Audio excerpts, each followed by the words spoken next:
Welcome to Ever Beyond, on Wolf Spirit Radio, Ever Beyond Radio, and Tir Nassau in Ireland.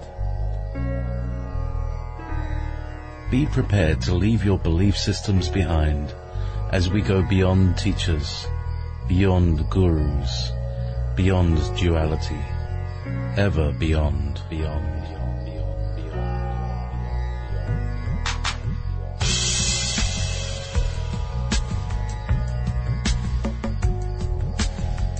Please join us in the chat room at www.wolfspiritradio.com/listen.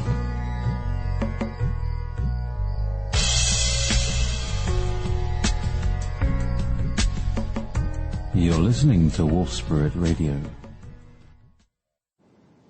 Yes, indeed you are. You're listening to Wolf Spirit Radio, and you're listening to Ever Beyond on Ever Beyond Radio through Wolf Spirit Radio. Today is one of our end of the month's Sunday out of time kind of vibe things going on. And when you're out of time, you're in time space. And so we're gonna look at vibrations, frequencies, all of these things, but really what we're looking at is the ultimate healing of the human. And to do that, we may need to extend our sensory perceptions and using different studies and different faculties, different bands of energy to work on. So to that end, we have different bands of energy experts. And I'd like to first of all introduce my roundtable today. In clockwise direction is Debriel from California, Barbara ThreeCrow, and Linda McCallum. And hopefully soon we'll have Sharry Edwards when she remembers that we're online. And it's probably a time zone thing. She'll be probably an hour late. But anyway, Sharry always has some very valuable information and gifts for us all. So without further ado, as I was saying in the pre-show, we all kind of know what we need. We all know what needs to happen. And in our way, we have our own perspectives and what we want to contribute and what our higher selves want to contribute, which is more to the point. That's why we're all here. We're looking at how do we bring the higher self into the great healing of humanity. So to that end, I'd just really like to step back and I'd like to start with Barbara, because you were just about to burst forth with someone and the show started. And if you can remember where that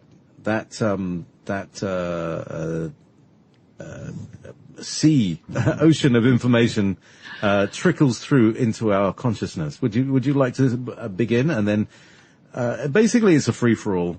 Just jump in when you want. Try not to talk over everybody, but it's going to be exciting. I'm sure it is. So Barbara ThreeCrow, thank you. Oh, thank you so much, JP. Yes, an ocean of information. That's really a wonderful concept, and it's so true. And I'm really honored to be here. Thank you. And also to be with Linda and Debriel and Sharry when she comes on. You know, these are wise women. And you asked us before we got on, do we mind being called grandmothers? And that is an honor, actually. And we're young grandmothers, we could say, young at heart. And I had mentioned that, well, over 30 years ago, I was given a vision and a prophecy about the times that we are in now, which was, the prophecy was about the return of the sacred feminine, but also the return of women to the teachings, the circle with the grandmother. So here we are, the grandmother speaking today, and it really is ancient wisdom that we're drawing upon, and that's why I'm so happy to be here with these women, because they are drawing upon their ancient wisdom that is within, and the grandmothers are speaking through them. So even though as age-wise, you know, we could say, yes, we're of grandmother's age, but it is the grandmothers, the ancestors, that are speaking through us today, and how important that is that we understand what this means, what timeline we are at, what we are, our fundamental nature, who we are, and the capacity and the power and the gifts that we were all given. And I did listen to the last talk. JP, thank you for popping that into me in the chat. I wanted to find out what all these women here with me today, what are they doing, and what is this all about? Because the prophecy that I was given, as I said, was about the return of the sacred feminine. And it's not just about the sacred feminine, but here's why it's called the return of the sacred feminine, is because women were to lead the way in this timeline. And when I was told that, it was like women will lead the way to help all, our brothers especially, and sisters. And I said, why is this our job? Why do we have to do this? And Spirit said, because you can, and because you are givers of life. Your innate nature are healers, wise women, herbalists, mothers, daughters, sisters, grandmothers, and aunties to all. And because you are so deeply connected to the Mother Earth. And you were given this job. This was part of your agreement before you arrived here at this timeline. So this is about the healing of women, our sisters, so that they can all lead the way and stand side by side with our brothers. We all have the wound, we all carry a trauma, and it's generations. And I work mainly with this lifetime, although there are past wounds and trauma that we carry into this lifetime. And I do mostly work with women because that was the guidance, although I love working with men when they're willing. I have found that it's more difficult to get these men really to open up. And of course, that's the programming that they have. It takes a great challenge and courage to go deeply into the dark places within us, the fear place, the trauma. And so this is mostly my work now for the past 30 years, given this vision. So it's wonderful and delightful to know the work, Linda and Debriel, that you are also doing. And I'm looking forward to our discussion today to find out how the grandmothers are guiding us and how significant that is and how important it is, especially really, really in this timeline. So I want to thank you all for being here and inviting me. Well, I want to thank you for offering what you said, because the whole time I felt shivers. I felt that those chills that let me know that not only Spirit is present, but that an opportunity is being given. And the opportunity is of wholeness. The separation we've all felt. We're culturally, genetically bred with the idea of separation, and we live in a 3D reality which is the illusion of separation. And yet this very time is one of discovering the wholeness that we've always had simultaneously. And the heart opens when it's remembered. And probably the greatest thing that I've experienced, because I also work primarily with women and have done this work for 40 years, is that they know somewhere in them the capacity to love still lives. And when they actually go to their hearts and discover that that love never was harmed, is not wounded, is not scarred, is not limited, but was layered over, covered over with beliefs and laws and agreements. And now is the time to remove the wrappings and allow that love to be the truth, so they can be separate in the experience of humanity, knowing they're whole simultaneously. So it's a privilege to be here. Wow. Thank you both so much. I'm already crying, and it's only the start of the show. It's going to be a two-hanky episode. Oh, gosh. I'll just sit here and join you and feel it all. Wow. Thank you. I don't know what to add. I totally am in agreement with both of you. Well, I just want to say that I know when my body goes into chills that the truth is being spoken. That's one thing for sure. And I feel this is such an amazing time that we're living in. And I know that we all agreed to return here at this time. And I think that's a key piece. It's not like, why am I here, or I don't want to be here, or this is an awful circumstance here. It is an agreement, which is a beautiful thing, to have agreed to be here and during this timeline. It's an amazing time of shift and transformation into what we call in First Nations way is the fifth world, 1,000 years of peace, or the fifth hoop, and that we are leaving the fourth world of chaos. And it's difficult getting out of that fourth world because it's such a powerful energy. The frequency of chaos is really dragging many people back. And of course, the fifth world or fifth hoop is about the age of enlightenment. And this is our time in this cycle on the medicine wheel of life to become the enlightened sacred beings that we originally were. And we've gone through many recycling experiences back here along the medicine wheel of life. And I feel that we've been in training. I know I've been in training. And it's been a long journey, but a beautiful journey. I don't regret one thing, but I must say that during the moment of these experiences, I regretted a lot. But looking back, you know how it is. You always say when you reflect back on something, there's an aha moment that you can say, oh, now I see, or now I understand why that happened. It brought me to this moment in my time here on earth. And here we are right now in this sacred circle, you know, and this is really all about returning to the sacred circles of the wise women. The wise woman, or the medicine woman, we call it, is within each one of us as women.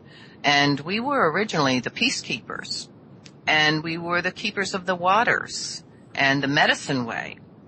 And we've sort of lost touch with that. And as you were saying, Linda, there's been a lot of what I call mud, muck, and mire that's covered a lot of our true nature, or our fundamental nature, who we really truly are as sacred children, and the gifts that we were given, the abilities, for instance, to heal ourselves, the ability for communication without a telephone or without Skype.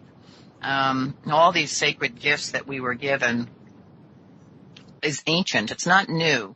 This is ancient wisdom that had been lost or taken from us, or new information was introduced to us, which really disallowed our nature to bloom, to grow, and, you know, where we could really spread our wings and become the enlightened beings. One of the gifts that we have now, and actually,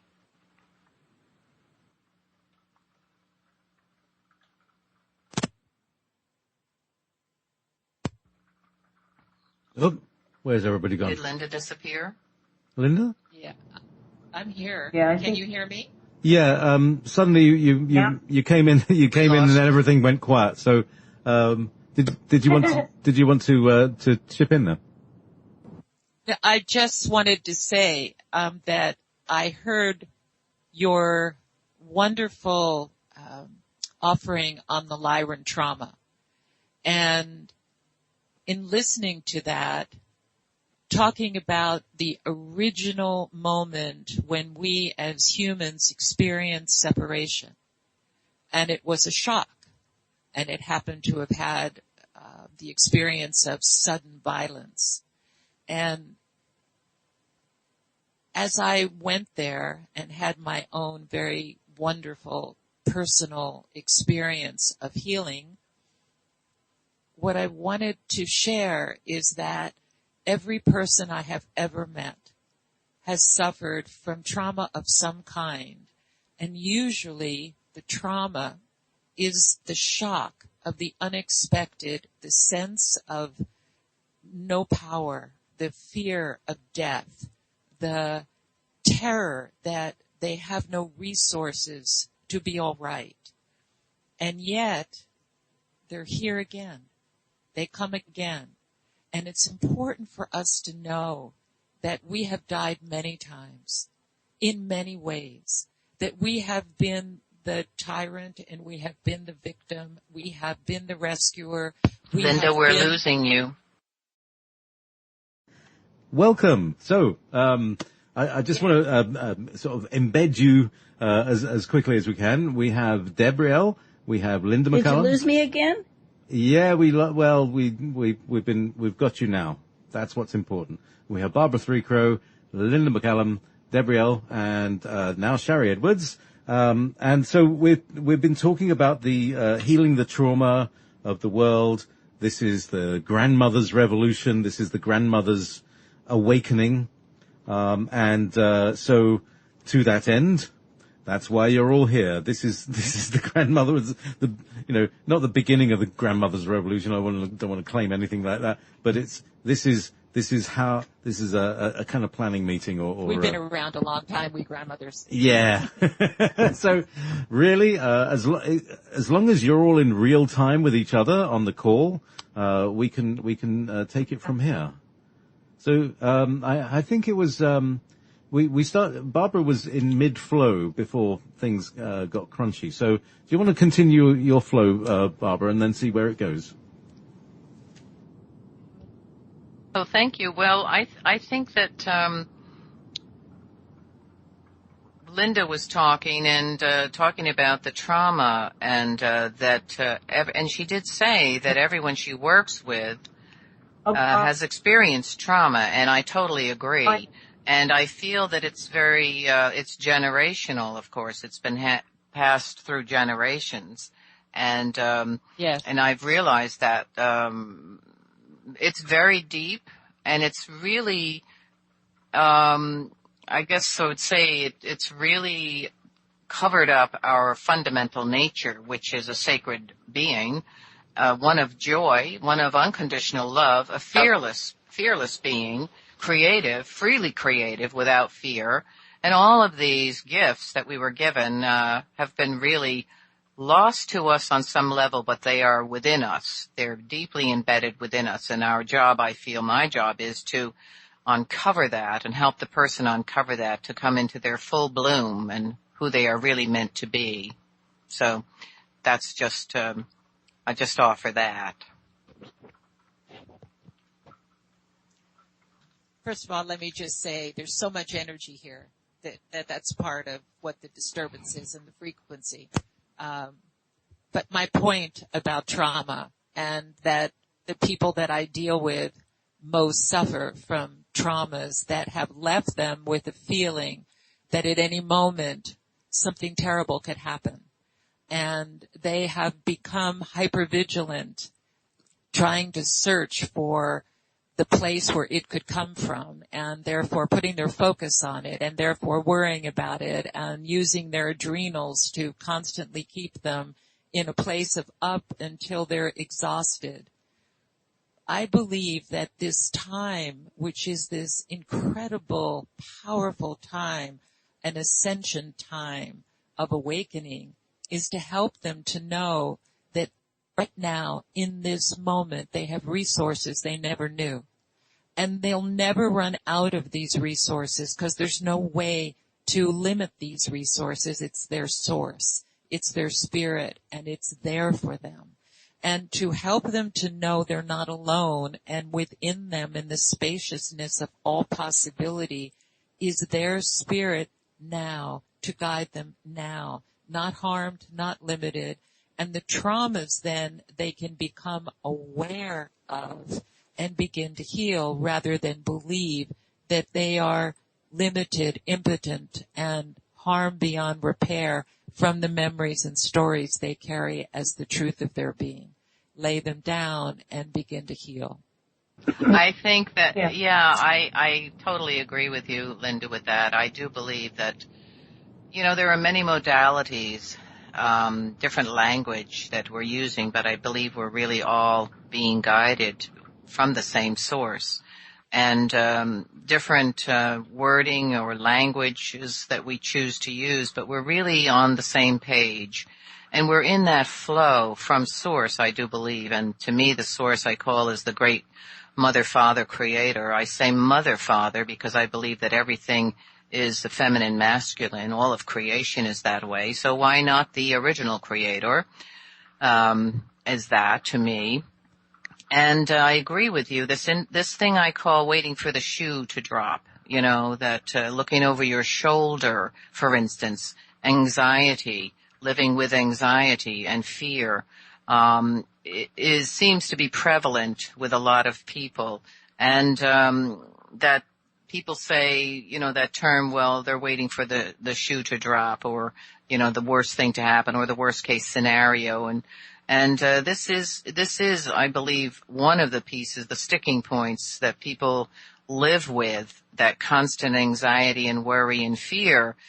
And I know that this is programming, and I've really come to call this a level of brainwashing. It's not just patterning and programming. It is on the level of a brainwashing. And when you're brainwashed, you can't just say, well, I'll just stop thinking that way.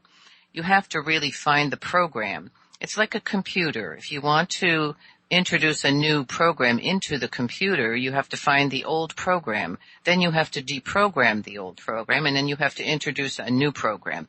So this is pretty much the system of functional healing, nurturing of oneself, and identifying the pieces to the puzzle, but also the one piece that is so important, or pieces of ourself, are what I call the feminine warrior or the masculine warrior within us, and also that sacred self, the sacred being within us, if you want to call it the soul, irregardless of what you call it.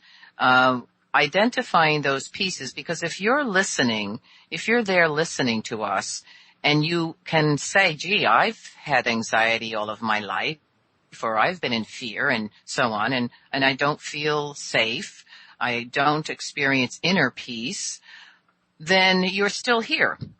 So there's something about you that has brought you here to this sacred circle of us grandmothers here, bringing the wisdom in from the ancient ones. So there's something powerful within you, within everyone really, and I help people to identify that piece as well as the other part, the other aspect that has been trained, pretty much brainwashed to believe that they are powerless, that they're not good enough, that they're a sinner, or there's something wrong with them. So I just wanted to add that piece. So, Sharry, is that you crackling? Who's crackling?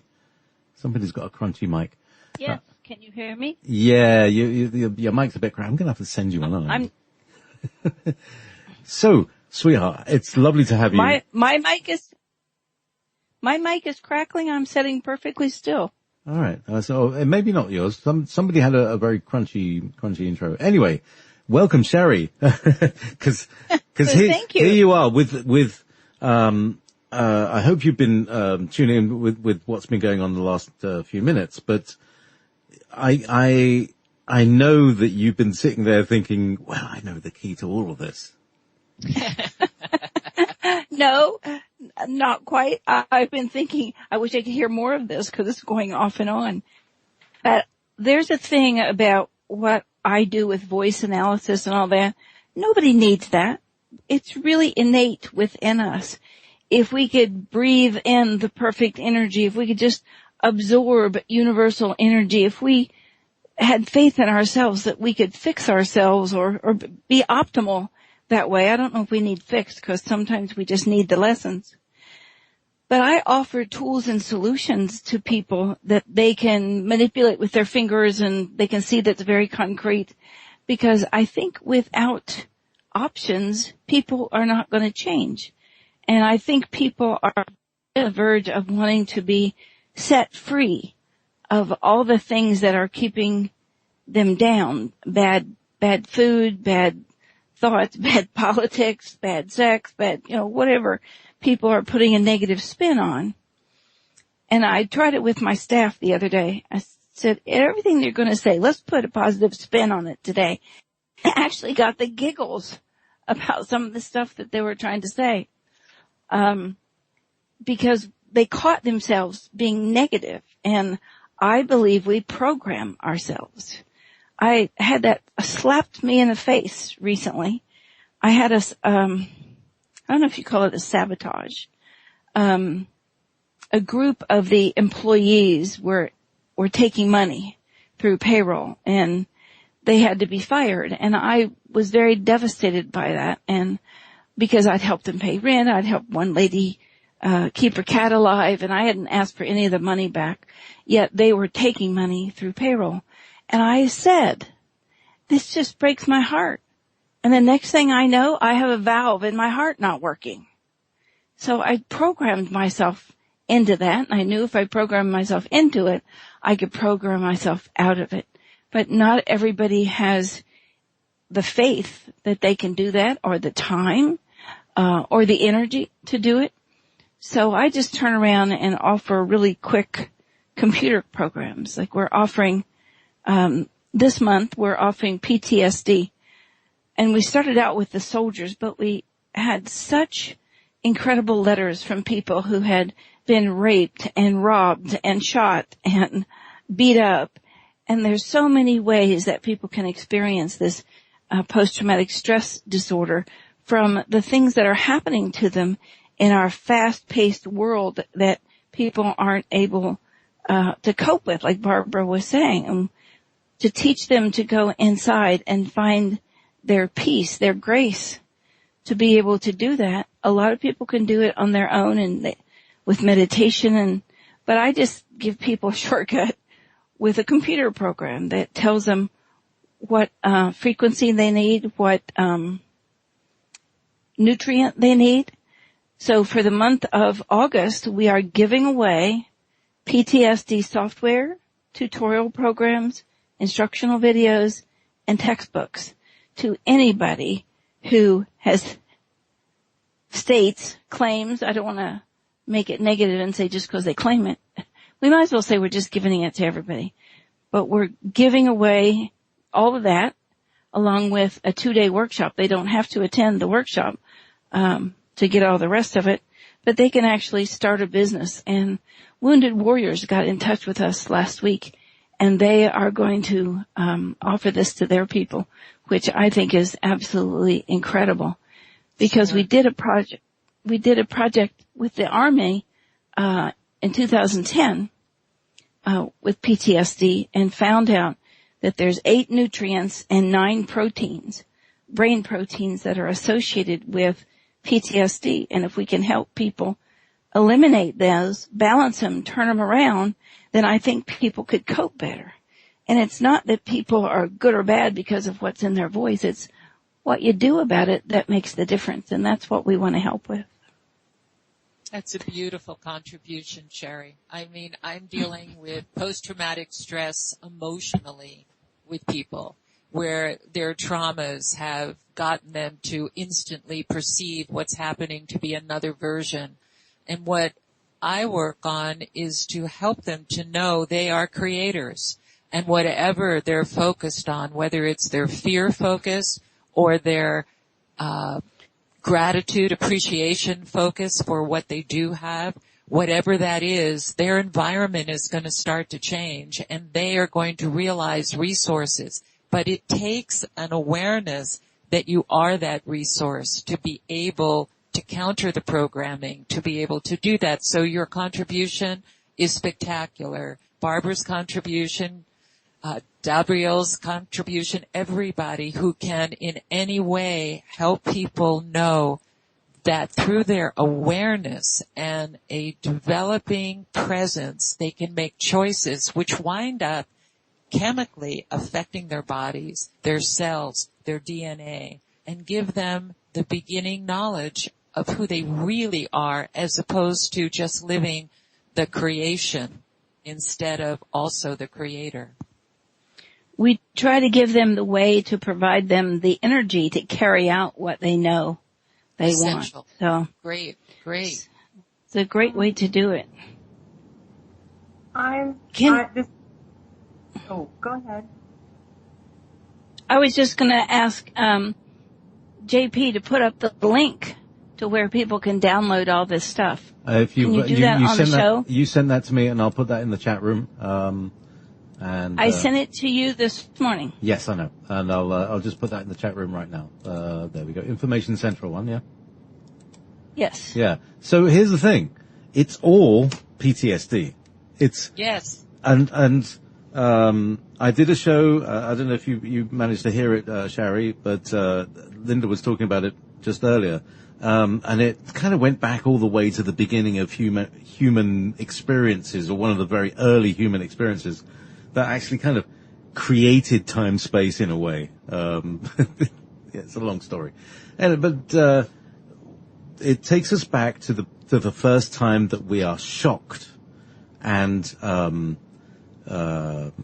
well, Linda, you put it so perfectly earlier. Would you... You were talking about all of the things that all of your patients have come to you about. They're all the same thing. Yes. And it's, we didn't know what we didn't know we didn't know. Exactly. And the thing that we didn't know is that at some point we were, our brothers and sisters on other planets were destroyed instantly. It was a Holocaust. It was the most traumatic thing you could imagine to a telepathic race that existed on like 9 or 10 planets, that 4 of them were destroyed, including all the people. And you could feel all the anguish. And that is the trauma. That's the 9/11 that began 9/11s. And But It's interesting. well, hey, I was going to say it's interesting that when I first started doing this work that was being downloaded to me, this healing process, which I call core methodology, I became aware that everyone that I worked with, it didn't matter the age, it didn't matter their background, they all had the same core programs. And I was thinking, this is really amazing to me. Everyone has the same core issues. And I thought, wow, this must be a conspiracy.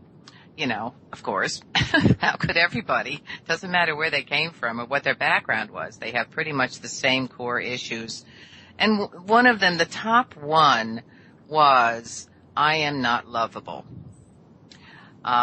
This was a very key one with pretty much everyone. I would say the majority, a great percentage of people that I work with have this, even men also. I am not lovable. And I will be abandoned no matter what. And this piece that you just mentioned, JP, about the Holocaust in the cosmic experience is sort of like, to me, very interesting, because I was going to say that when we are born here, when we came from Source, whether it be one of the cosmic systems or directly from Source as a soul, and we come here into this realm, into this earth realm, it's sort of like a trauma, because we are sacred and we've just come from the purest, most divine place. And then we come into this realm, depending on, of course, your age. I came in 1942 during the World War II. And I know that I had a past life in that war and had been killed, and then I came through again then in 1942. And I was in trauma. I was experiencing the trauma of this timeline, and also the realization when I hit into here and came into an alcoholic family that it was a dysfunctional family, and I was not recognized as a sacred child. That was very dramatic, very traumatic. And so it's issues like that I think that we have to also look at, right?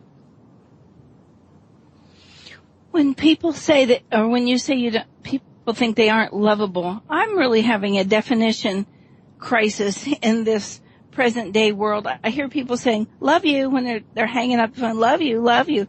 What does that really mean? Love and lovable. What are people looking for? Well, I think the programming is that I am not a lovable person. There's something wrong with me. I don't deserve. It's the deserving issue. I don't deserve love.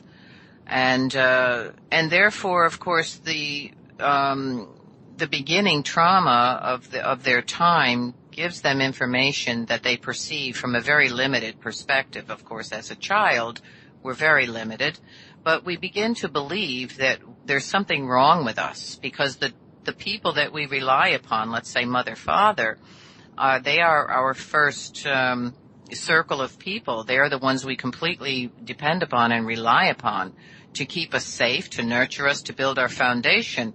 And if they are out of balance, and if they have been wounded and carry trauma, they're unable to basically build that foundation that would give us the sense of self, the sense of safety and security, in the sense that we are deserving and lovable. So that's usually it's the deserving. I don't deserve. There's something wrong with me, is what I hear people say. I have something I'd like to contribute here. I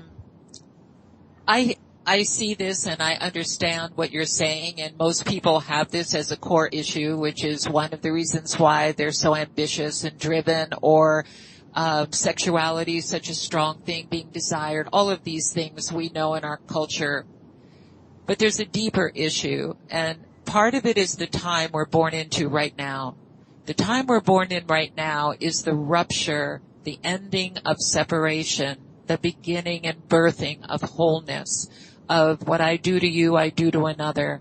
What I do to myself, I do to all. So understanding this, we are sometimes through the crisis of our suffering, either dying from disease and mental illness or awakening. And the awakening is as we begin to experience wholeness and know there is a deeper order, and the idea of measuring value is impossible. How would you measure the value of a spirit who is taking one form or another? You can't.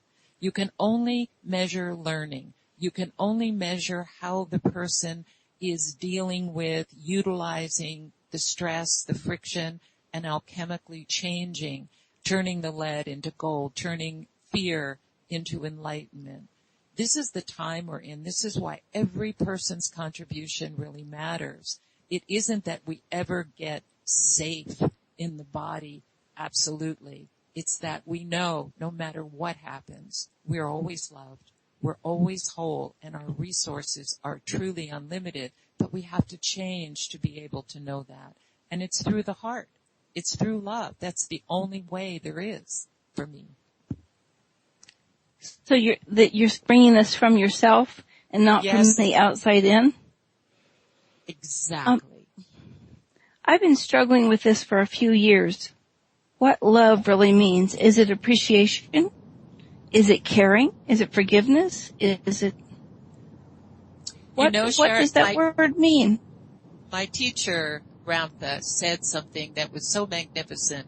He said, when wisdom is gained, forgiveness is automatic. What it means is, as we begin to realize that the strife and the struggles and the pain and the traumas that we went through were experiences of separation from our spirit. That's what they were about. We believed we were cut off for one reason or another. I always felt I had to be perfect in order to gain the favor of God or to know love or to be worthy. Well, since I couldn't achieve perfection, I was in a lot of stress. A lot of people are like that. The way it healed for me is healing for me, I humbly say. The way it is healing for me is I am realizing this was my opportunity to know that process is a polarized process that can never be satisfied. The love that is the interconnecting web of consciousness vibrates love and wholeness and spaciousness and is the greater part of every person, every life form. So you can't be without love, but you can be with the belief that there are so many things you have to do to know it that you're taken down and the trauma is great.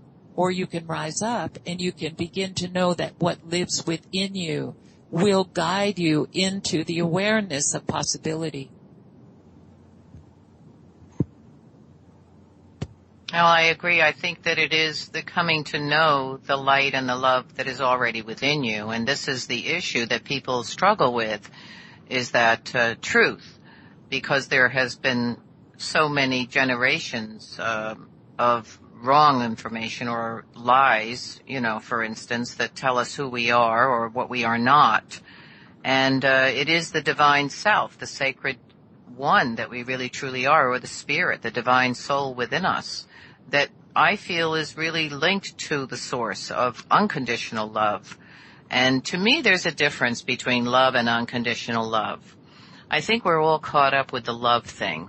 People kill for love, people die from love, or I will die without your love, and all these songs that we hear when we were growing up. I don't know if it's still happening today, but love is a big theme, of course, which is kind of an interesting thing. It's a 4-letter word, Love, which if you shift it around and change it a little bit and add another word, could be evolve.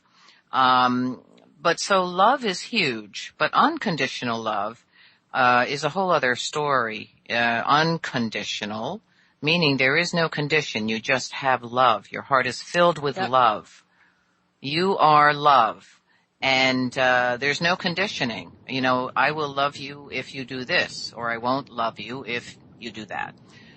So to me, there's two things that we're looking at here. I feel that we are loved unconditionally by the Creator, Mother, Father. And I feel that that is a goal that we are meant to achieve, is unconditional love. But we must love ourselves unconditionally before we can really love unconditionally. That's my feeling. Yeah, love doesn't work any other way, actually. No, not at all. Yeah. There was an instance here in our courtroom, 2 people getting a divorce, 2 sides of the courtroom, 2 double doors in the back. The divorce was over. They start out the doors. They get outside in the hallway, and the man puts 6 bullets in the woman's face. And of course, she's dead. And he walks over to the deputies and said, "Tell her if she comes to, tell her I love her." That to me is bizarre. I don't think you deliberately want to hurt people you love. But that man really thought that. Is there some kind of distortion going on in the world someplace? A very big distortion. Well, that's programming. That's the confusion of sex and death. That's exactly it. That's the wrong, definitely. People are programmed about what love is. So they don't really understand or understand love. And people are looking for love in all the wrong places. If you don't really have unconditional love for yourself and accept yourself, that you are perfect in every way. And we're all growing. We all have the opportunity to make choices. But if you don't have that foundation, then you will be looking for love in all the wrong places. You will be depending on someone else to give you something or love you or make life good for you or better for you and so on. And that's what gets you into trouble in relationships. Debriel, are you still here? Yeah, I was just waiting. I'm coming for you, honey. Okay. I know I'm a little quieter, and I'm like the emotional one here, or the feeler, and I wanted to share something. I agree with what everyone's saying. Yesterday morning, and probably because I knew I was going to be on here, I woke up with like a feeling or a vision, and I spoke about it a little bit on the show before this. But what was coming in, and I can see it when I close my eyes right now, is this wave. And I just feel everyone, and myself is included in this, that it's like a mirage we're entering in. It's always been this way, but we perceived it as solid, and it's becoming more wave-like.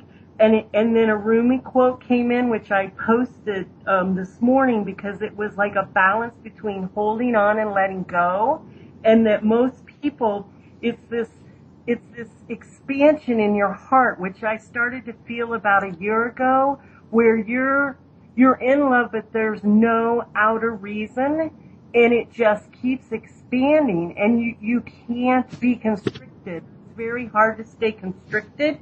And then what I feel with most people, they desire this and they see things changing and they're scared and they just want to know that they're not alone, like I think Linda said, and that it'll be okay. And we first have to tell ourselves that and then get to the space where we can stay open and not keep constricting with all we perceive that is changing or going around us. And it is not necessarily an easy thing to do, but once you start to do it, I don't know how to explain it. It's almost like flying, but you still are it's a very strange space to be in, but it's so wonderful. But it's not necessarily easy to hold it all the time. But the more it happens, the easier you go back into that. And maybe one day, we'll all be in that all the time. But I don't know if I'm explaining right because it's hard to explain feelings. But that's kind of what I've been sensing is maybe going on in that thing between expansion, constriction, love, fear, letting go, holding on, and form really being a wave and just riding the wave, but with an openness. And, beautiful. And there's my little part. Thank you, Debriel. That's beautiful. Beautiful. Well, it's interesting that you're talking about the wave because we have evidence for something that the ancient people or the sages, if you want to call it, have been saying that we are all one. Our consciousness it's not in our head. It's a resonant wave. And we are all connected through these energy waves, through these frequency waves. And this is what we're struggling with right now, I feel, because there's this flow of what I call, it's like a pendulum, back and forth into one frequency and another. And this is that wave of energy that we're all experiencing. And Yes. There's that, we could say the battle of the dark and the light if you want to, but it's really about the frequencies Absolutely. of love and the opposite, or despair and love, or grace and beauty and gratitude and compassion as compared to the other, which is, despair and jealousy and judgment. So this is that wave of energy that we're all part of. We're all experiencing it. And I think when we can come into an awakening or enlightenment and realize the amazing power that we have to affect things through our frequency, through our thought, through the love in our heart, then we are creating as co-creators. We all have this gift, and it's so powerful, but this is who we really truly are. So, as you say, frequencies. Now we're at the top of the hour, so I think we need to play some tunes. Sounds like a good idea. Now, do we have some? Oh, this is quite a fun tune. I don't know why I call these tunes what I call them. I called for some, I called this one "Slippery Sheep." I don't know why, but anyway, check this.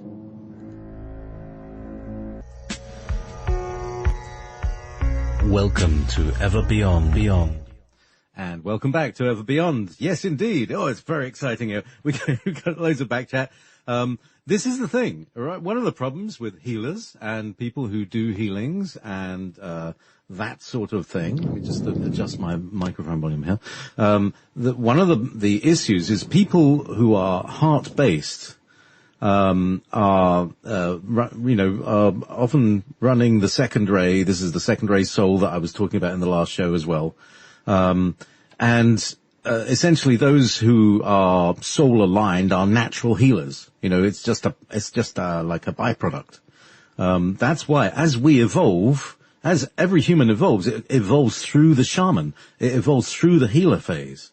They become a healer, become a consultant, become an advisor, become a guide. All of these things are to do with giving. And as Sharry spoke about in the break here, one of the big problems is, right, okay, you've got fantastic healers, givers, all these wonderful giving people, but then You got people who just think it's their place to be served and to take and to, allow other people to serve them. I mean, here's the thing. In some people's mind, to allow somebody to serve you is a privilege that you should be pleased to have. Did you want to now speak about that, Sharry? Well, I gave an example of my husband sitting and watching TV, and we live in a very small space. So he's about 6 feet from me watching two TVs simultaneously, and I'm trying to type a paper. Two already. Pardon? Two already. Two what? Two televisions already. Oh, yes. He has to watch two games, and it was before, you had picture in picture. So I'm about 6 feet away from him trying to concentrate on, and I was writing my master's thesis and trying to concentrate on that, and he interrupts me and cause it's a commercial, right? He can talk. And he says, "Are you going to take a break soon? I could really do with a sandwich." And I just kind of blew a gasket. I said, "You're watching TV. I'm working. Who do you think should make lunch?" And I said, "You get up and make your own, and while you're at it, make me lunch." Because I felt like if he really cared, he would see how busy I was trying to make our lives better by getting a degree so somebody would listen to what we were having, this business we were building and what we had to say. And he was in shock. He said, "You really don't want to make my lunch?" And I was, again, bowled over because he really felt that was his due. And right then, I divided the world into givers and takers. And I began to see the world in a different way, that people were taking and taking and taking whatever I had to offer and not helping me fill up my basket. And I wasn't able to fill up my basket because I gave everything away, including my couch, my clothes, my chairs, my chickens, whatever people said they liked. Okay, you can have it. And that was such a big lesson for me to begin to draw those boundaries. But it was a bigger lesson, and I'm still learning it, that people who are takers can't see what the giver's needs are, or they can't see what, I don't know the word. They can't see what the people they love really need. And is it my lesson to step back and teach them? It's your lesson to be it. It's your lesson, Sharry, to be that love for you. We all, I think what JP said is true, as a healer, as a giver, coming from that place, we have set up a very painful game for ourselves, a script that brings us a lot of disillusionment, and that is, "Oh, no, it's okay, I can do it. Oh, no, let me do it." And part of it is the love we have for others that we want to give to. And the other part is we assume that one day they're going to want to give to us too. And that will mean that that's the way it's supposed to be. But we have left ourselves out of the equation. We have not just automatically said, "Hey, I'm going to be working today. Would you mind picking up dinner, or would you mind taking care of this?" We assume they're going to see, they're going to know, but we have created it. We have created this sense, or I can handle it. They can't handle it very well. I'll take care of it. And it's a place where when we left ourselves out, waiting for our worthiness to be recognized, we were saying subliminally, "I'm not worthy until it's recognized." So we have to do that. We claim that, not "I'm better than you, I deserve more than you," but "I love me, I love you, and I love me. And therefore, I can ask for what I need, and I don't need a taker in my life. And I also don't need to be taken from and say, "Oh, it's okay." No, it's not okay. Well, they certainly can throw a fit about it when you say it. Because we helped create it. We helped agree to it. That's the problem. I learned this in my own practice working with people because I'm in service. I believe that that's why I'm here, and I'm in service to help people. And when I came back from the Sacred Mountain of being with the Kogi and the Arhuaco people, I received a message about the takers and the givers, of course, and of course one being in service, and trying to help people, being here to help people and to give everything that I've been given to help others who are needing help, and from the love in my heart and the compassion. And the message was that I need to find a balance, because there are takers who will always be takers until they find their way to actually be a giver as well. But for me, I needed to find a balance, because I had a few clients who, working with them over the years, and I came to realize that what's happening to me was that they suck your energy, if you want to say. They drain everything from you, and if you don't find a balance within yourself, that could be very serious. And so in one particular incident, this woman would constantly come back to me and repeat the same issue that she was having with her husband. And over and over and over again, I would give her solutions, I would support her, I would help her, I would, do everything that I could possibly draw upon that I knew to help her. And she just would come back, several weeks later with the same issue over and over and over again. This kept going on. So when I got the message that I needed to find a balance because the energy was being sucked from me, I told her one day that I've given you everything that I know, everything that I've been given to help others, and I realized that I'm unable to help you. And I'll pray for you, I will continue to pray for you, but I am really unable to help you. And so I really closed our connection that way, and she was furious. She got so angry. And yes, because her source of nourishment, or whatever you want to call it, energy, was gone now. So finding the balance, our balance, what feels right to us. And as a person being in service, I had to think about that. Well, isn't that my job? I'm here to be in service. I'm not to cut off people. But I had to come to realize that there are some people who, whatever reason their karma is, or whatever reason they're here to learn, I need to really hold myself in a good balance so that I don't deplete myself. So that's what I discovered. That's love of self. Yes. As I have a catchphrase, service is not slavery. Exactly. That's right. And this is the whole difference between second-ray love and sixth-ray love. Second-ray love is, I'll love you, yes, but if you abuse me, I'll just say goodbye, because I'm free.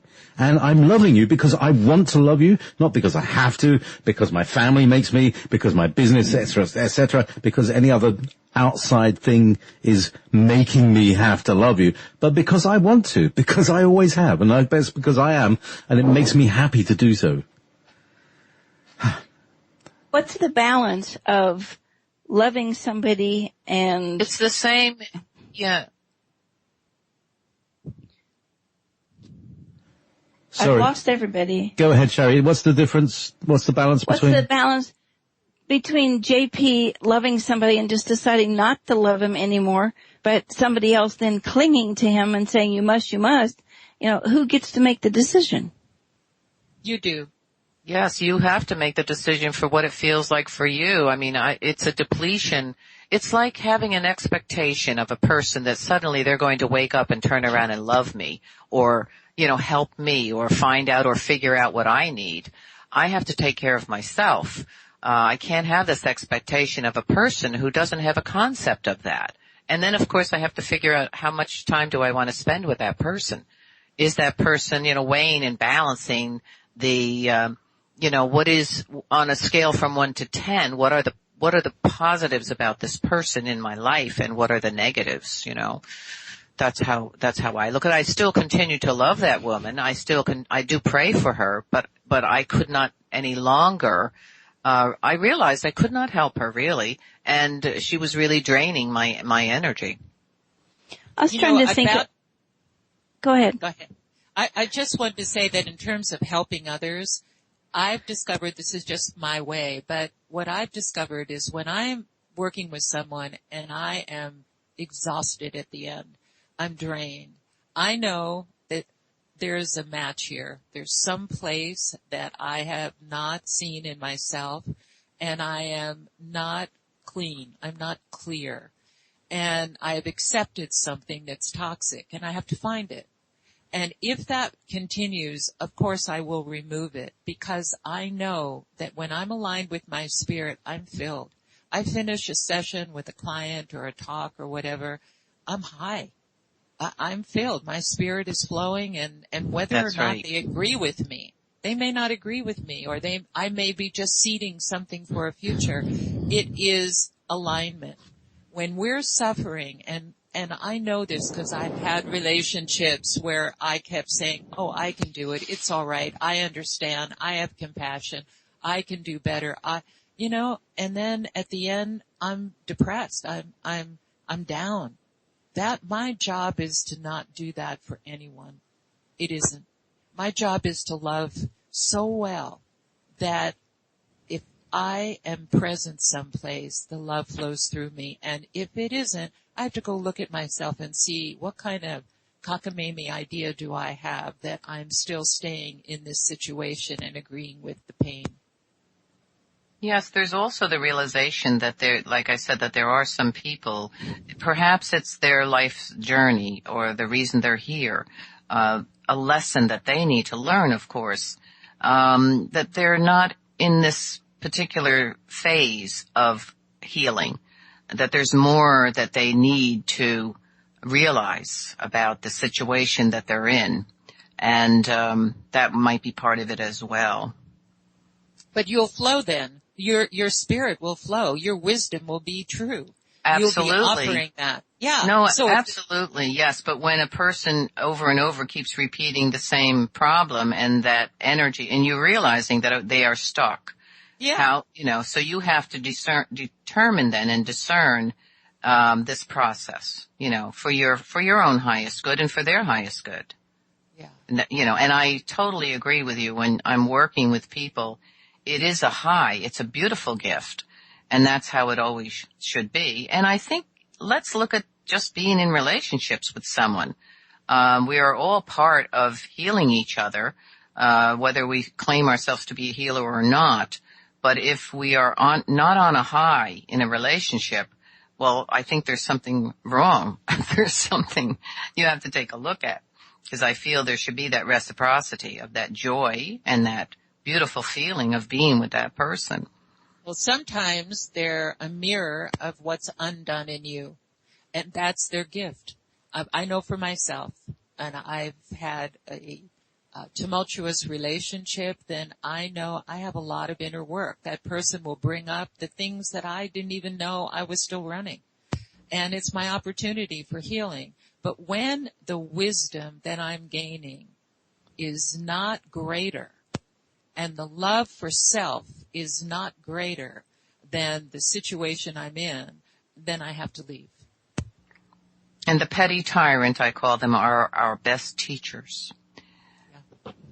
The pinches tyrannitos, it's called. I'm going to write that down. We can all be petty tyrants. We can all be petty tyrants for each other, and we seek each other out. And that's kind of an interesting experience, But yes, it's that mirror. That person that you spend that time with, that there's something about you, and that's why he's a teacher or she's a teacher. It's the petty tyrant, the one that pushes your buttons, that you fly around the room like a witch on a broom, frothing at the mouth. That's what I call it. Say, who was that? Who was that masked woman? Who was that person? Just comes out of the blue. It's like, oh my God, is that me? Something's going on, right? You're all laughing. I know you've all experienced. Oh my this, God, right? that's so true. So true. I love it. Thank the petty tyrant. Yes, it's an experience. I lived 8 years with a petty tyrant, if you want to hear this story. It's interesting because I fell in love with this man who was really my father. It was like I didn't even see it. He was so much like him, looked like him even as a young man, and his criticizing manner was very much like my father, which of course was very, it defeated me terribly. And of course I had this old stuff that I didn't even know was there. And what was old was the rage within me. I had no idea I had this rage. But being with this man brought it out, because it was like being back with my dad. And of course that was unresolved, and I didn't even know this. So he was a Gemini, so he could be a Jekyll and a Hyde. He was sweet and loving and wonderful, and then in a second, boom, he would shift into this person that was really nasty and criticizing and unkind. And when that happened, it was so unexpected that it was like I was a blow to me. It was like I was being punched in the stomach, and I would react with such rage that it stunned me. It was like I was frothing at the mouth, and I would become this person that I didn't even recognize. And this went on for literally, about 6 or 7 years. And then I started in this healing program, and I started to identify this issue with my dad and so on.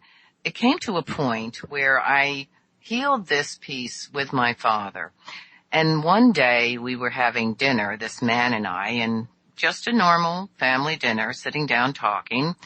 And I had cooked the meal, and we got up to clean up. And as we were standing in front of the stove, he looked at the stove.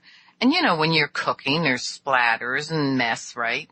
And he looked at the stove and he said to me, in a nasty way, "You're such a slob and a pig when you cook," like that. And I looked at him and I felt such inner peace. I felt this calmness, and I just looked at this person, who, it was almost like it was the strangest, I was like in another zone. It was wonderful.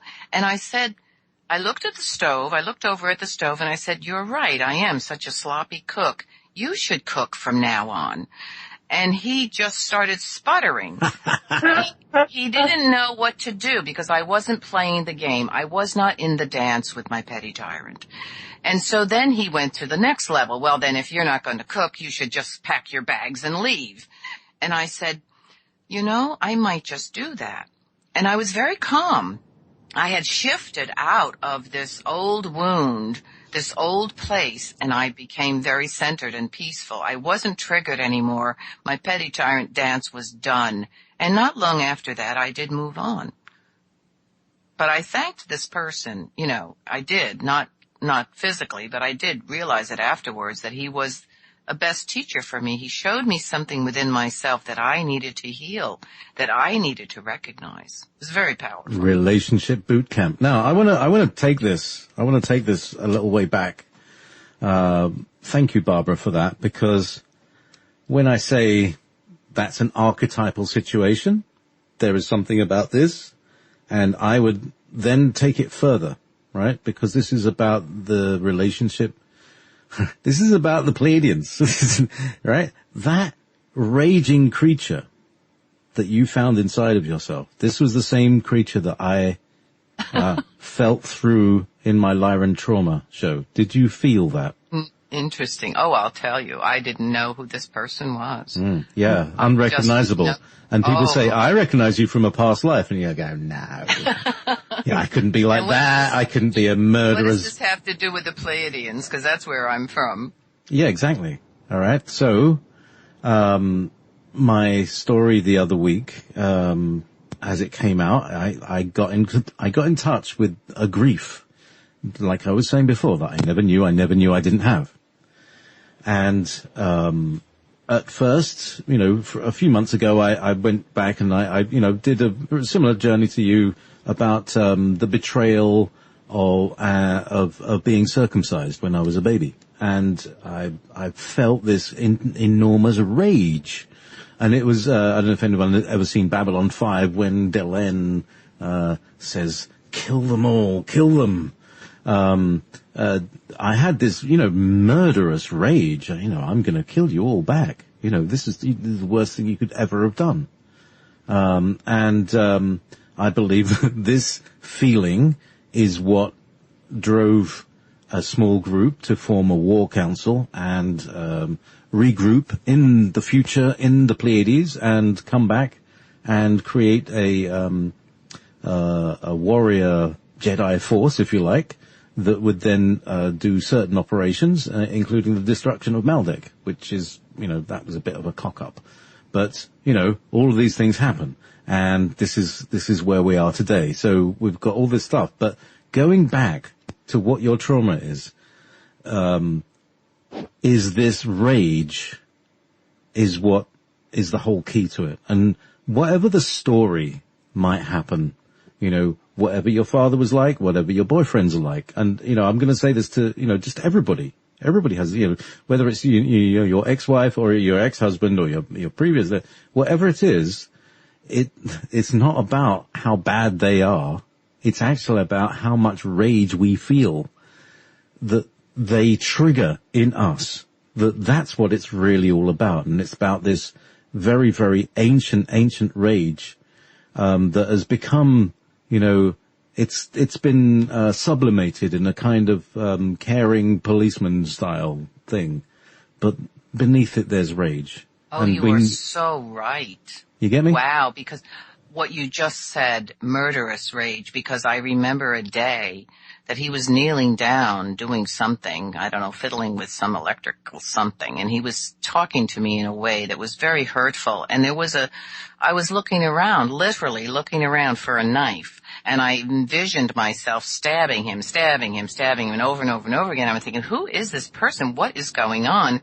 I felt this murderous rage, and it was like something that I didn't recognize. It was like frightening. Okay. And I realized how people can murder each other. Crime passionnel. I was like, there it is, right there. So it's interesting. So this is a very interesting thing. It's this rage that drove us to become super soldiers, to become just like the reptilians, to slash and burn and mince and grind. And, you know, I keep going on about it, but it's something that we need to get in touch with, no matter how new agey and peace and love we all are, until we've gotten in contact with it. And then we go back to what it was before and who it was that was feeling that. And there's another piece. That's ourself. So, Barbara, what's the next piece? There's another piece that comes to my mind is the persecution that I experienced in a past life, that I was burned at the stake, you know, for my beliefs and for who I was, you know, for my practices, just, you know, in that time of the Inquisition. And that is another that I've experienced, and some women that I work with, is a terrifying feeling that I will be discovered again, that I will be found out again, and that I will be persecuted again. And this seems to be a lot of what some women do experience in this lifetime. They've carried it through. And that sets up this pattern of not being able to step out or make movement and to become who they are really meant to be. Okay, well, that's another Lyran story. And that's the Lyran story of hiding from the reptilians once they got here. And hoping that they're not going to find you out. Go ahead, Sharry.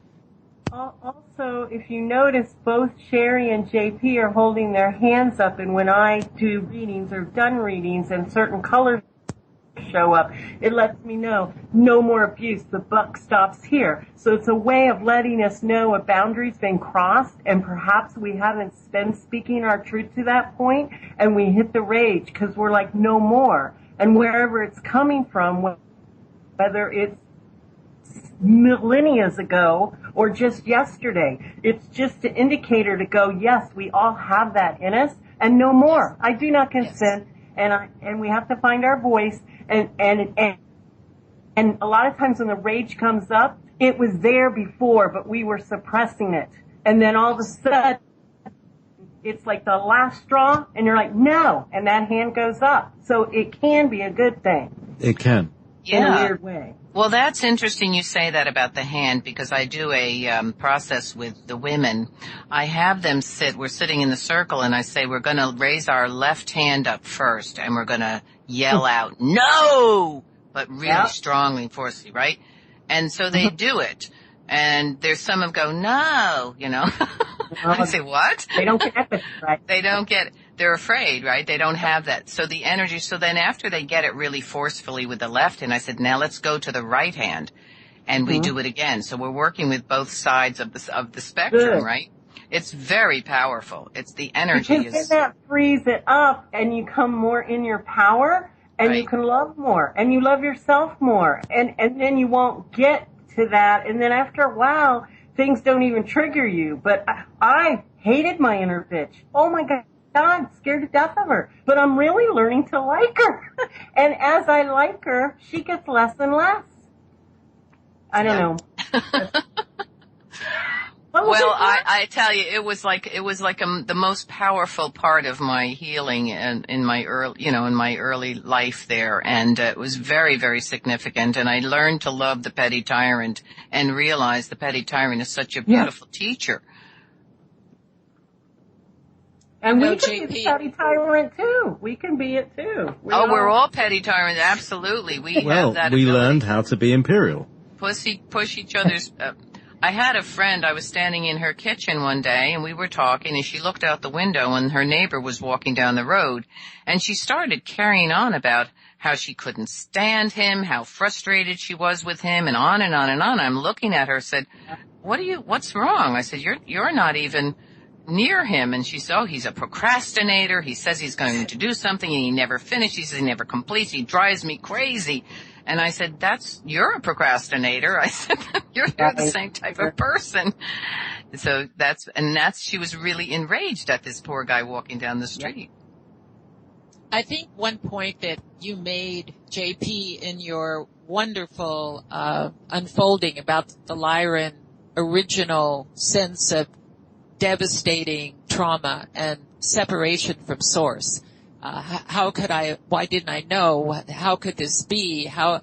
But to look at it from a deeper order and know that we had ventured into separation to understand what it is to feel life, to experience life, and to be able to do that, you have to be able to separate and know what you haven't known, to go into places. So you experience the hard tyrant, the viciousness, and then you say, I will never let that happen again. And you take your rage and you learn to fight.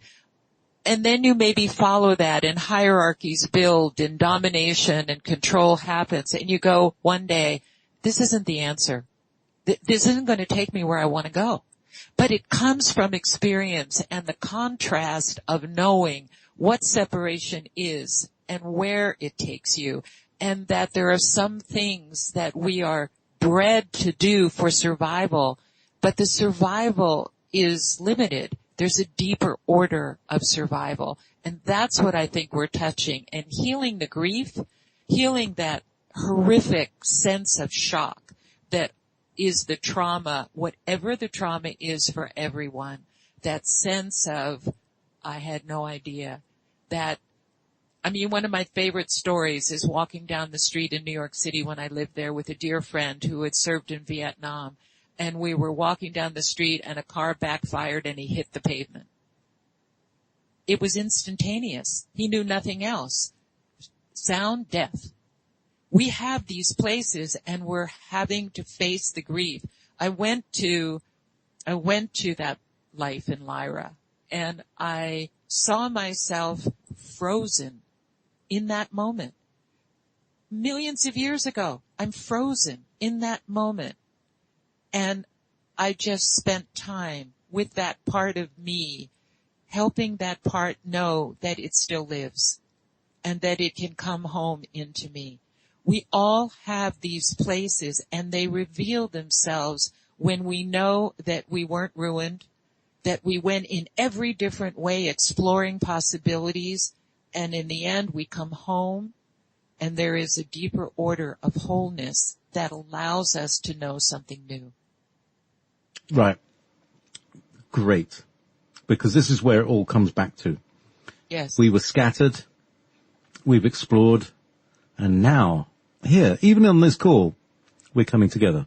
Because I would probably guarantee that each of us has taken the journey from Lyra in perhaps a slightly different direction. We've all learned different things. And because we're all telepathic, everything that any one of us learns, everyone learns. And another part of the whole kind of reptilian human thing is like, the reptilians didn't know who we were either. They just thought we were food or something. And so they didn't realize what what they actually have taken on, we can take on anything. And we took on the reptilians. And we've eaten them. They ate us. We've eaten them. We have absorbed them. We've got, we've absorbed their DNA. We now have part reptile in our body. It's called the spine. And mine is playing up right now. It's really hurting because it's needing to change. All of our spines are changing. All of our inner reptile is coming under order. Not New World Order, but our internal source order. So, fantastic news, Linda, that you were connecting back. This is one of the things that I've been doing in the last week. The people who have been coming on sessions, rather than dealing with like childhood stuff, I've been going straight back to Lyra. And then there's a couple of people in the chat room who might attest to this because they've had these sessions. And I took them to Lyra, and I asked them to, there's somebody in front of you, ask them their name, touch their hand, hold them, hug them, bring them into your life. This has had a marvelous effect on them. I haven't heard from them since because I'm presuming that they're all going, wow, what a fantastic life I'm living. Wow, wow, wow, wow, wow, I'm born again. So it's a really marvelous thing, and it's just a reconnection. Well, not just, it is a reconnection, and it's something we've been waiting for a very, very long time. And this is the time of the crossing. This is what we've all been waiting for. So we've got about 20 minutes. So, how about everybody, let's look at how do we move forward? Where do we move forward, and what have we learned today? I have a comment. Please go ahead, Sharry. In listening to all of these women, I have decided how I am going to deal with these people in my life, and it takes back my own power. I'm simply going to say to them, when they become a tyrant, I didn't give you permission to speak to me that way. Correct. Great. Beautiful. Very nice. Very nice. Beautiful. And then that's going to put up the wall to they either need to speak to me the way I need to be spoken to for myself, or they can go away. My mother always said that the person who cares the least controls the relationship. And by stepping back is really stepping up away from the relationship, looking down at the two people having it, and how can we equalize this? So I'm going to take that trip from now on. Thank you, guys. Such wiser words have not been spoken. Thank you. Thank you. Brilliant. I just love you so much, Sharry. I love you always, but it's like, oh, well, cause out of everybody, actually, Sharry is the only person here in the call who I've actually physically met. We met, when was it? 21 years ago in Glastonbury actually in a place called Street, next door to Glastonbury. And, Sharry was giving a conference, and I was a lecturer, and I was recording it. Things never change, do they? Anyhow, so brilliant. Where should we go? Let's go clockwise. Barbara. Yes. Hello. Well, I exposed myself, my raging, flying around in the room on a broom with frothing at the mouth. But I often do tell that story in the circle with women. And they all can really identify with that deep, deep rage. It was so unexpected, but so significant and really important. And I just want to say that we are so divinely connected, energetically, frequency-wise, not only to each other through the sacred web, but to the mother and into the cosmic web as well. And, it's interesting because this is so important, this piece, to know this, that we are not separate. We are really all in relationship. And every movement that we make, every thought that we have, what we speak, how we speak, creates an energy. And what we do, of course, affects everything. And I just feel that we have such a power and a gift given to us. And I don't believe that it's hopeless. I do not at all. I feel a sense of great gratitude and hope in humanity. And being here today with each one of you, it's such a privilege, as I said, to know that we're all working to, with the gifts that we've been given to help each other. And everyone really is a part of this. The listeners, we all have a gift given to us. And I believe that gift is the capacity to love unconditionally. And, thank you, JP, for inviting me. Thank you, Sharry and Deb and Linda. Thanks so much, Barbara. I mean, it's just brilliant to bring everybody together and to take all these different perspectives, blend them. We all agree. We're on the same road. We're on the same train. Sometimes we're in the same carriage. It's great. But we're all on the freedom train, and we're all looking for the solutions. And I think we're getting closer and closer to the actual solutions. Linda. Well, I feel privileged to be a part of this and to share such love and wisdom with great beings and an audience that's waking up, because I know that everybody that tunes in is looking for a greater perspective, a way of trusting that there's something magnificent that lives in the world, and it is also touching them. We are always creators, whether we're creating our past or whether we're giving ourselves a new moment. We are always creating. That is the gift of our spirit to us. If we're breathing, we're creating.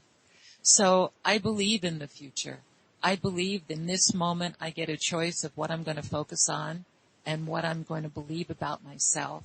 And maybe I only have a few little packets of wonder in me that I say, wow, I'm so pleased with the way that is. And there's lots of things that I would still like to grow on. But they're my growing stuff. They're not my bad. They're not, oh, I'm so bad. They're just the things I haven't completely owned yet. So that's why we're here. We came to learn what we've never learned and to be able to go home with the idea that in this life, we had a great life. We had wonderful lives. We fought, we loved, we learned, we cried, and we celebrated the smallest little things to the greatest. And I think that's our gift, and I'm thrilled that we're sharing in all of our different ways to come to that end.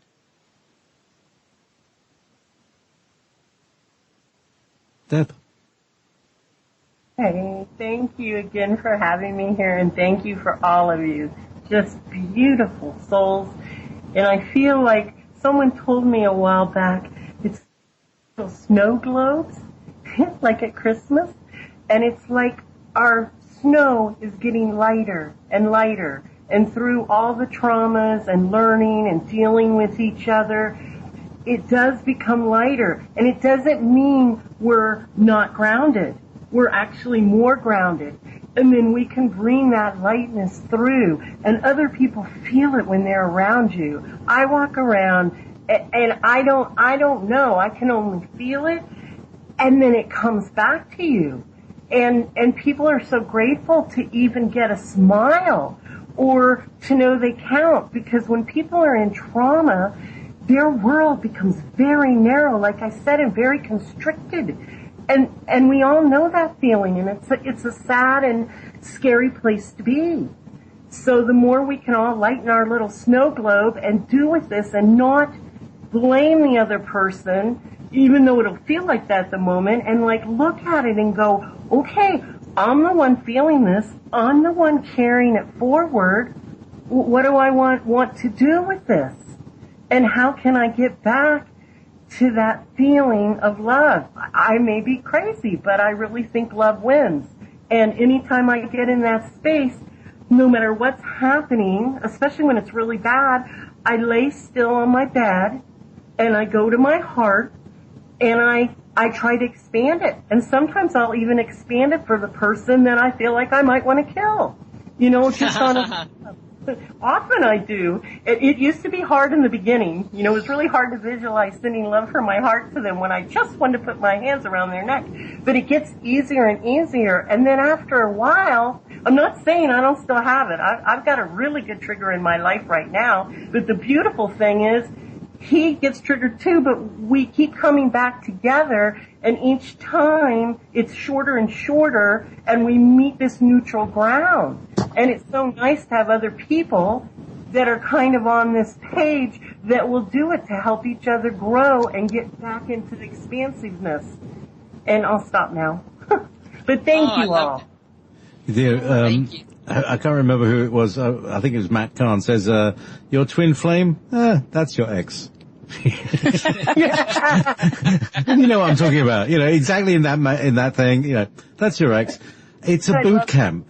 It's like training. And in a way, again, taking it back to the Lyran reptilian thing, the reptilians they were really good trainers. They have trained us to be discerning. They have shown us what deception, slyness, all those D words. They've taught us what the difference between good and evil is. Mm-hmm. And so therefore we have eaten of the tree of good and, the fruit of the tree of knowledge of good and evil. We have eaten it, and that has been 1 billion years, and yes, we died. And then we were born again, and we are all born again, and we're all coming together now. When I say coming together, we're bringing these different Lyran streams back together, Pleiadians and Lyrans and the reptilians, and we're all partying on, and there's going to be a kind of big fry up and a big filter, and at the end of it, what's going to end up is something that is bigger than both of them, that is going to be humble and not arrogant. It's going to be creative and not destructive. It's, all of those great qualities, and exactly as you were saying, Barbara, 1,000 years of peace. I think I think maybe we can, make 1,000 years turn into 1 billion years, 1,000 million years. That would be great. So, that was my little sum of that. And now we're going to have another round. Sharry, some closing comments. And out of all of that, we get to make decisions. And I think grandparents are very special people because they have learned to make all of these reality decisions that they can pass on. And so what I've learned on the planet, I've tried to share with not only my own family and grandchildren and great-grandchildren, but that's why I share what I've learned and what I know with everybody. I feel like I am a cosmic grandmother, giving and sharing what I can and making my own boundaries at the same time. So that's why we give away a lot of what we create here at the Institute in hopes of making people's lives a little better and helping their reality decisions. So I hope everybody joins us for the 2-day course, and if not, it's on the 4th and 5th into next week. And it's free. I hope you can join us, and if not, just go download the stuff and do it on your own and set up a business and become a teacher and make a difference. But don't forget to acknowledge Sharry Edwards, because she's the one. SoundHealthOptions.com. Barbara. Thank you. Yes. I was muted. I said I graduated the master course of the good and evil, eating of the good and evil. Hello? I just said, I don't know, I just wrote in the chat room, just, to open, just step forward through the doorway into the 1,000 years of peace, because it is present, it is now. And it is really all about frequency. It is all about that love, unconditional love frequency and joy and gratitude. It is present, and the energy is present. It is flowing. That wave of energy is ever present, and to align with that wave of energy, to enter into it and become that, that's how we arrive through that portal. Thank you, Barbara. Do you have a website? No, I do not. You have books, though. Can you get them on Amazon? Do. How do you search for them? Through me. They can come through me. Yeah, they'd have to email me or Skype me. How do they email you? STARBEING, star being, at pronet, ISP.net. Excellent. Say that again. And Barbara, go ahead. Sorry. It's Starbeing, STARBEING,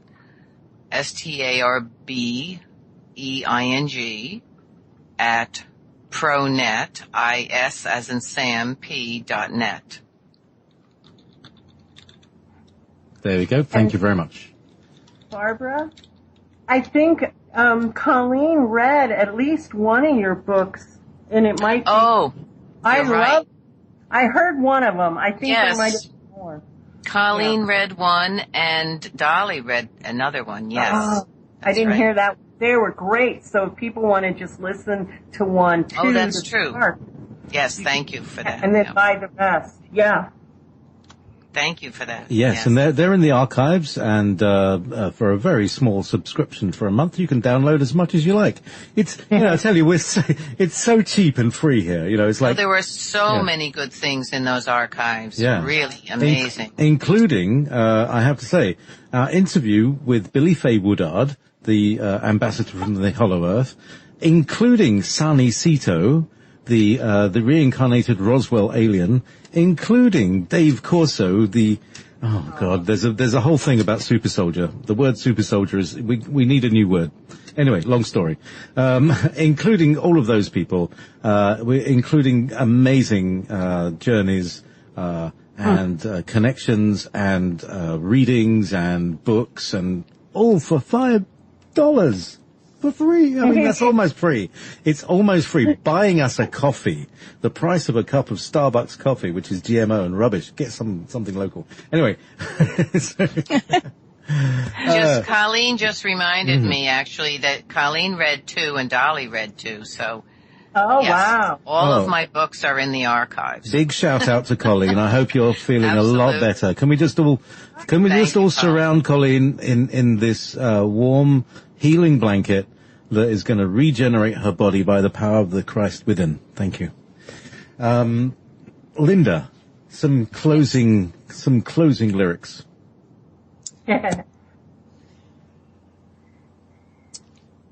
My heart is full when we come together because we're all remembering who we really are.